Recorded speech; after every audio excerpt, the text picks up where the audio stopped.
L'amour entre l'ange et le démon, une histoire palpitante. Dans les profondeurs abyssales des enfers, il y avait un démon qui ne ressemblait à aucun autre, Azazel. Contrairement à ses congénères, Azazel ressentait une étrange curiosité pour le monde extérieur, une curiosité qui le poussa à défier le roi des enfers lui-même. Sa rébellion eut un prix terrible, celui de l'exil. Il fut projeté sur terre, un lieu où il n'avait jamais été, et sa chute laissa une traînée de feu et de soufre à travers le ciel. Dans le même temps, dans les cieux, l'ange Séraphine achevait une mission sacrée.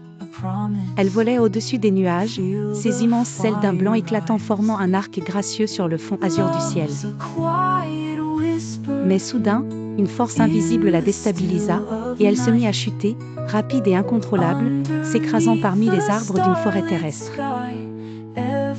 Azazel errait, perplexe et perdu, dans cette nouvelle terre, un lieu où le soleil semblait toujours vouloir percer les ténèbres.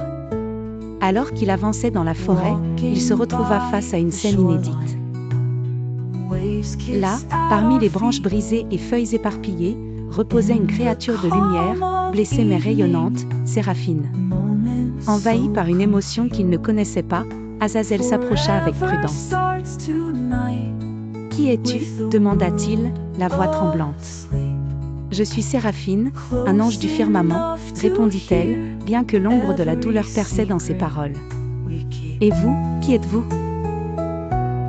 Ils passèrent des jours à se connaître, à partager leurs histoires et leurs douleurs respectives.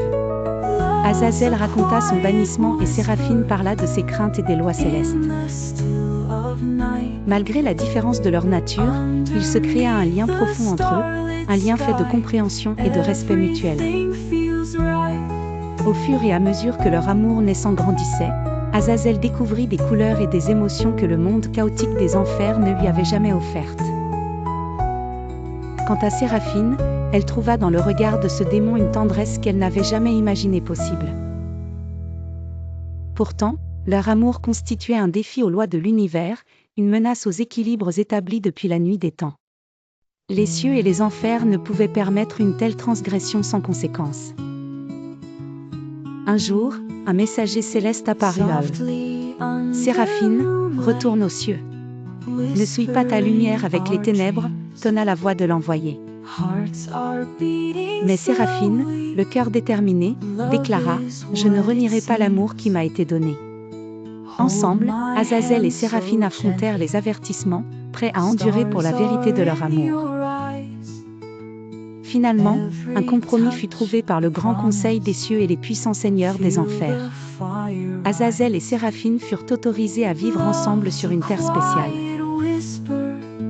Leur amour devint ainsi un symbole d'unité, défiant toutes les apparences et prouvant qu'au-delà de la nature et de ses lois, c'est le cœur qui trouve une voie vers l'harmonie.